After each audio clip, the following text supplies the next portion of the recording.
Hi, and welcome back to Focal Point AFR Talk, this Thursday edition of Focal Point. Number to call, 888-589-8840. We'll start weaving your phone calls in through the rest of the hour.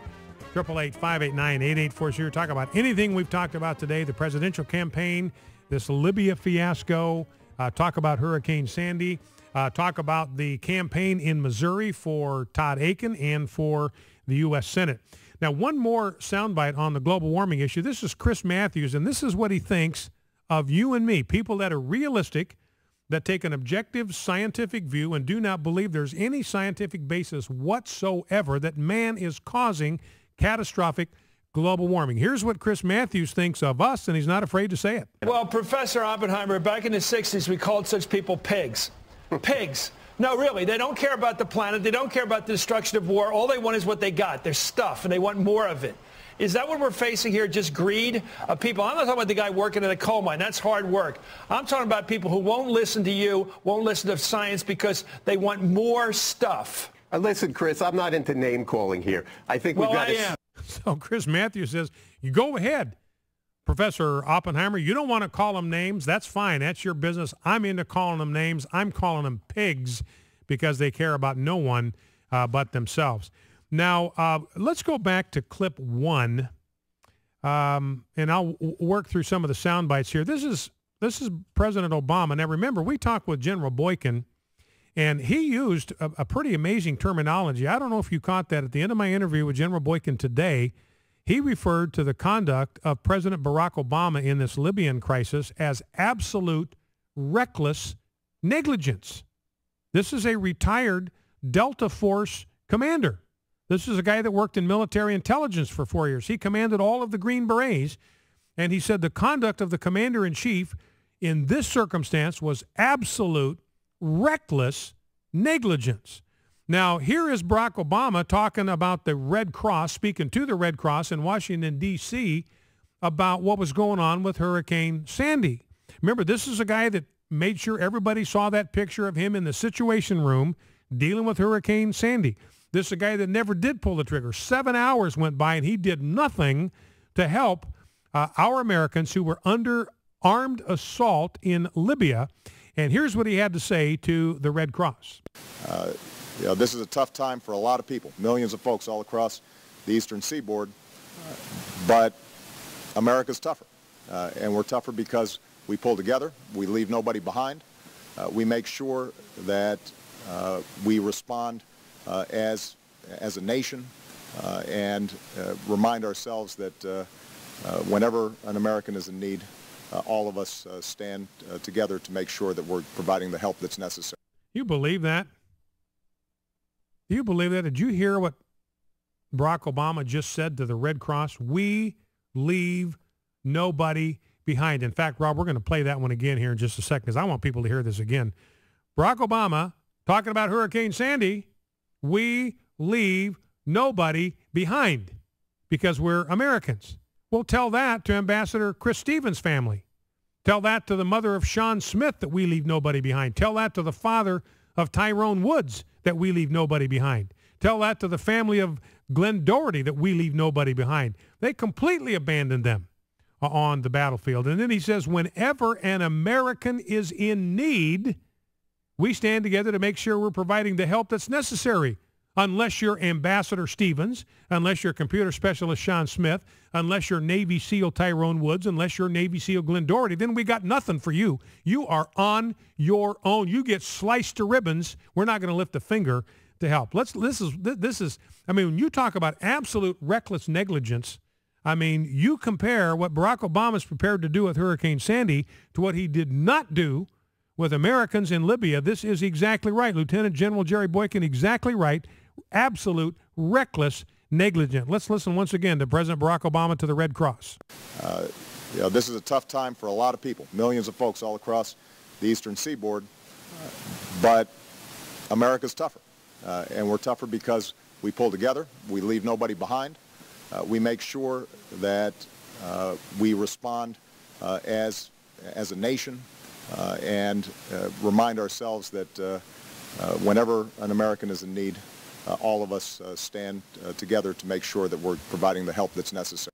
Holy smokes. Absolute reckless negligence. If he brought the same attitude toward Libya, we'd be singing his praises today. We leave nobody behind. We're going to send our AC-130s in there. We're going to take the bad guys out. We're going to send the rapid deployment forces from Sicily. We're going to get them there right now. General Ham, cut loose, baby. Go for it. Take them out. We got Americans in trouble. Go get them. Whenever an American is in need, we stand together to make sure we're providing the help that is necessary. Absolute reckless negligence. Now, clip number 2, Martin Bashir going after Mitt Romney, because what Mitt Romney did, instead of having a campaign event, he used the occasion to collect donations of food to help people in need. Here's what Martin Bashir had to say about Mitt Romney. Rather than praising him for showing compassion, this is what he had to say. As the president visits the Red Cross today, Mitt Romney holds what his camp says definitely isn't a campaign event, even if the event features a full-length campaign video, entertainment by supporters and photo-op material for the campaign. Joining us now from Washington is Washington Post columnist Dana Milbank. Dana, you say in your wonderful piece today, and I'm quoting you, there is something ghoulish about finding political advantage in so much misery. I guess that means Mitt Romney has joined the Chamber of Ghouls on Halloween Eve, given his campaign event this morning in Ohio. So that's Martin Bashir. Mitt Romney belongs in the ghoulish chamber of horrors because he wanted to help people by collecting donations. Not getting money from the government, but people donating from their own resources to help people in need. And Martin Bashir, this guy is just so venomous toward any conservative, he thinks this is something ghoulish. Now, let's go to clip 4, then we'll come back to clip 3, Rob. Here's Martin Bashir talking with Dana Milbank, who is a columnist for the Washington Post.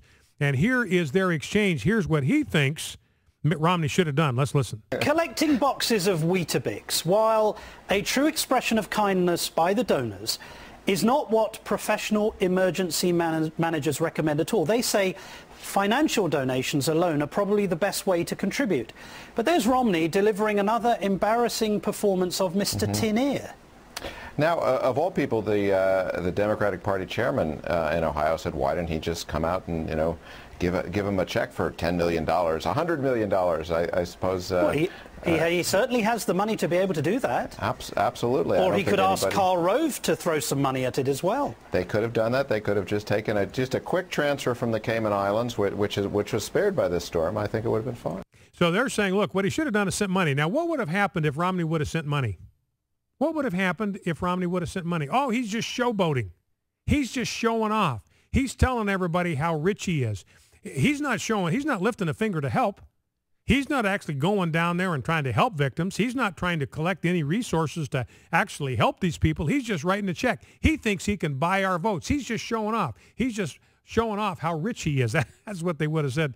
Poor guy cannot win. That's why you just got to tune out the mainstream media. So anyway, Martin Bashir, Dana Milbank say, hey, what you do is you cut a check. You want to show how compassionate you are, you cut a check. Well, Barack Obama has got an opportunity. He has an opportunity today. If he does it by 5 o'clock today, he's got an opportunity to pump $5 million into the charity of his choice to do exactly what Martin Bashir, to do exactly what Dana Milbank said a politician ought to do, is cut a check.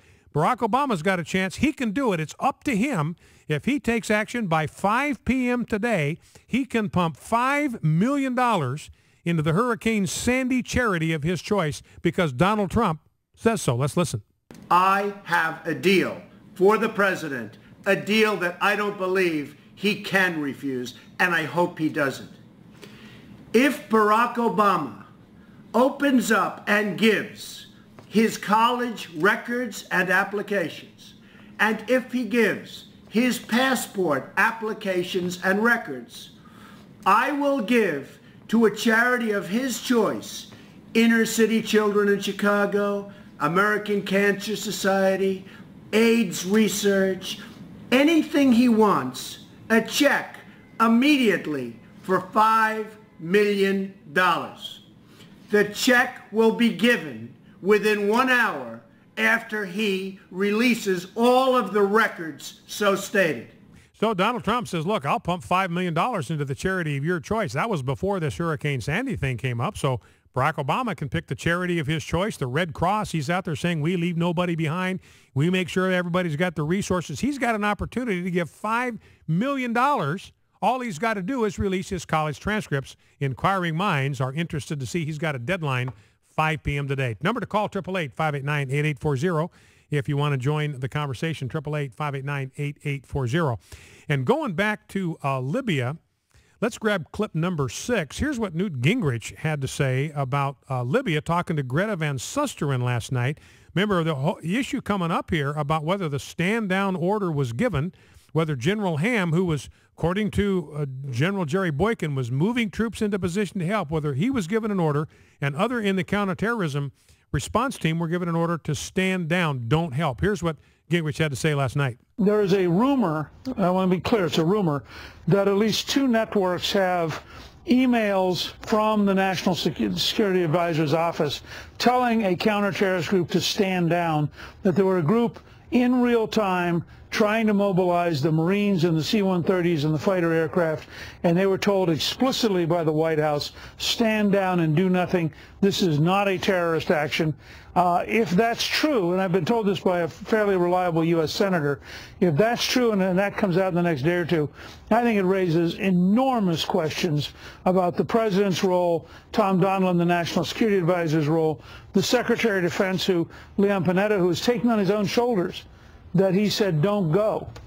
I think that's very dubious, given that the president has said he issued instructions that they're supposed to do anything they could to secure American personnel.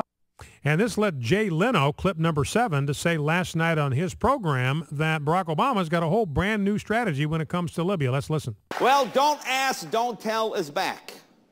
Not for gays in the military. It's President Obama's new policy for questions about Libya. Don't ask, don't tell. Well,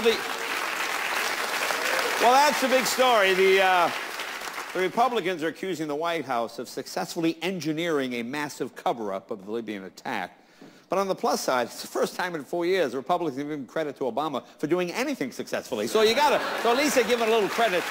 So Jay Leno saying the don't ask, don't tell policy is back in force, has to do with Libya. And by the way, Facebook censored the Navy SEALs. The Navy SEALs put on a Facebook page over the weekend a picture of bin Laden and a picture of Obama with 2 captions. Obama called the SEALs and they got bin Laden. When the SEALs called Obama, they got denied. Now, Facebook was so offended, apparently, they yanked that down. The SEALs reposted it, got taken down again. Focal Point, AFR Talk.